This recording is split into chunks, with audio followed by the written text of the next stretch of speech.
9th week voting ఎలా ఉంది అనేది చూద్దాం. అలానే ఈ రోజు టాస్క్ల గురించి కూడా చూద్దాం. అలానే కొన్ని షాకింగ్ ట్విస్ట్లు అయితే ఉంటాయన్నమాట. అవేంటనేది కూడా చూద్దాం. మన వీడియోకి లైక్ చేయండి, ఛానల్ సబ్స్క్రైబ్ చేసుకోండి. ఇక కెప్టెన్సీ కంటెండర్ టాస్క్లో చూస్తే చాలా ఇంట్రెస్ట్గా ఉండబోతుంది. ఏంటంటే గోస్ట్ టాస్క్ అయితే పెట్టబోతున్నారనమాట.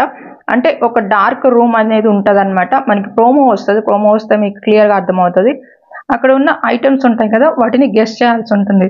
ఇక వీటిల్లో చూస్తే మాత్రం ఫస్ట్గా చూస్తే ఇక తనుజ, అలానే చూస్తే రీతు, అలానే దివ్య, నిఖిత వీళ్ళైతే ఇంకా వెళ్తూ ఉంటారనమాట.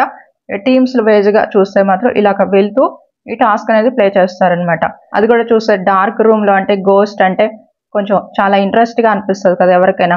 ఇది చూడటానికి చాలా బాగుంటుంది అనమాట. ఇంక ఈ టాస్క్లో కూడా చూస్తే మాత్రం తనుజ వాళ్ళ టీం అయితే విన్ అయిపోతుంది అనమాట. ఇక దీంట్లో చూస్తే మళ్ళీ ఒక బ్యాడ్జ్ అయితే వస్తుంది అనమాట. ఇక దీంట్లో కూడా కొన్ని ఫైట్స్ అయితే జరుగుతాయి. ఇంక ఇప్పటికే చూస్తే మాత్రం కళ్యాణ్ అయితే అవుట్ చేసేసారు. మనం ఆ నైట్ నేను వీడియోలో కూడా చెప్పాను కదా, అది కూడా చూస్తే దివ్య, నిఖిత, అలానే చూస్తే సుమన్ శెట్టి వాళ్ళు వీళ్ళైతే అవుట్ చేశారు. మీకేమనిపించింది అనేది ఖచ్చితంగా కామెంట్ చేయండి. వాళ్ళ టీంలో ఉన్న కళ్యాణ్ని అవుట్ చేసేసారు. నిజంగా నాకైతే ఇది చాలా అన్ఫేర్ అనిపించింది అనమాట. ఇంకా నెక్స్ట్ చూస్తే మాత్రం నిఖిల్ని కూడా అవుట్ చేసేస్తారనమాట. ఇక్కడ ఇంకొకళ్ళు ఏంటంటే డెమాన్ పవర్ని కూడా అవుట్ చేసేస్తారు. ఇలాగా ముగ్గురు కూడా అవుట్ అయిపోతారు. ఇక్కడగా చూస్తే ఇంకొకళ్ళు సంజనా గారు కూడా ఈ టాస్క్ల నుంచి అవుట్ అయిపోతారు. మొత్తంగా ఇప్పటికి 4 అయితే అవుట్ అయిపోయారనమాట. ఇంకా కొన్ని అప్డేట్స్ అయితే చాలా క్రేజీగా ఉంటాయి. వాటి గురించి కూడా నేను మళ్ళీ నెక్స్ట్ వీడియోలో చెప్తాను. ఓటింగ్లో ఎవరి ప్లేస్లో ఉన్నారో చూద్దాం. ఓటింగ్లో చూస్తే మాత్రం ఫస్ట్ ప్లేస్లో అయితే తనుజానే ఉంది. ఇక సెకండ్ పొజిషన్లో చూస్తే మాత్రం కళ్యాణే ఉండడం జరుగుతుంది. ఆ తర్వాత పొజిషన్లో చూస్తే మాత్రం సుమన్ శెట్టి గారు అయితే ఉండడం జరుగుతుంది. ఇక నెక్స్ట్ చూస్తే మాత్రం భరణి గారు అయితే ఉండడం జరుగుతుంది. ఆ తర్వాత ప్లేస్లో చూస్తే సంజనా గారు అయితే ఉండడం జరుగుతుంది. ఆ నెక్స్ట్ ప్లేస్లో చూస్తే రాము ఉండటం జరుగుతుంది.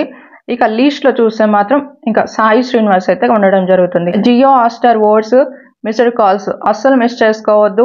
వీళ్ళు సేఫ్ జోన్లో ఉన్నారు అని ఒకవేళ మీరు మిస్ చేసుకున్నారంటే మాత్రం మళ్ళీ ఒక స్ట్రాంగ్ కంటెస్టెంట్స్ ఎలిమినేషన్ అయ్యే ఛాన్సెస్ కూడా ఉంటాయన్నమాట. మీరు ఓటింగ్ అయితే అస్సలు మిస్ చేసుకోవద్దు. అలానే వీళ్ళు టాప్లో ఉన్నారు, వీళ్ళు లీస్ట్లో ఉన్నారని ఫిక్స్ అయిపోయి అస్సలు ఉండొద్దు. ఈ వారం ఇంకొక డబుల్ ఎలిమినేషన్ అనేది షాకింగ్ కూడా ఉండే ఛాన్సెస్ ఉంది.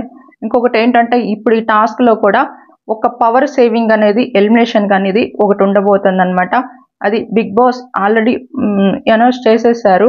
అంటే మీకు తెలిసే ఉంటుంది, ప్రోమోలో కూడా మీరు చూసే ఉంటారు. ఇక్కడ ఏంటంటే సేవింగ్ ఆర్డర్ అనమాట. సేవింగ్ ఆన్ ఎలిమినేషన్లో ఉన్న వాళ్ళకి ఒక పవర్ అనేది రాబోతుంది అనమాట. మీరు కేర్ఫుల్గా ఉండి ఓటింగ్ అయితే చేసుకోండి. ఓటింగ్ చేసిన తర్వాత కూడా ఇంకా ఏదైనా జరిగిందంటే ఇంకా ఆ తర్వాత సెకండరీ ఉంటుంది. ఇక మీకేమనిపిస్తుంది? డెమాన్ పవర్ని, పవన్ కళ్యాణ్ని, నిఖిల్ని, అలా చూస్తే సంజనా గారు ఆల్రెడీ అవుట్ అయిపోయారు. ఇక వీళ్ళందరూ కూడా ఇప్పటికీ చూస్తే 4 కూడా అవుట్ అయిపోయారు. మీకు ఏమనిపించింది ఖచ్చితంగా కామెంట్ చేయండి. డెమాన్ పవర్ని కూడా అవుట్ చేస్తాడని ముందే డెమాన్ పవర్ని కూడా గెస్ చేశాడు. అది కూడా నన్ను కూడా తీసేస్తారు అని, అలానే తీసేశారు మొత్తం మీద చూస్తే. ఇక నెక్స్ట్ ఇంకా ఏమేమి జరుగుతున్నాయి అనేది నేను మళ్ళీ అప్డేట్స్ ఇస్తాను. ఎవరు విన్ అయ్యారో, అసలు ఏం జరిగింది, కంటెండర్స్గా ఎవరు ఉండే ఛాన్సెస్ ఉందనేది కూడా నేను మళ్ళీ చెప్తాను. మన ఛానల్ ఫాలో అవుతుండండి.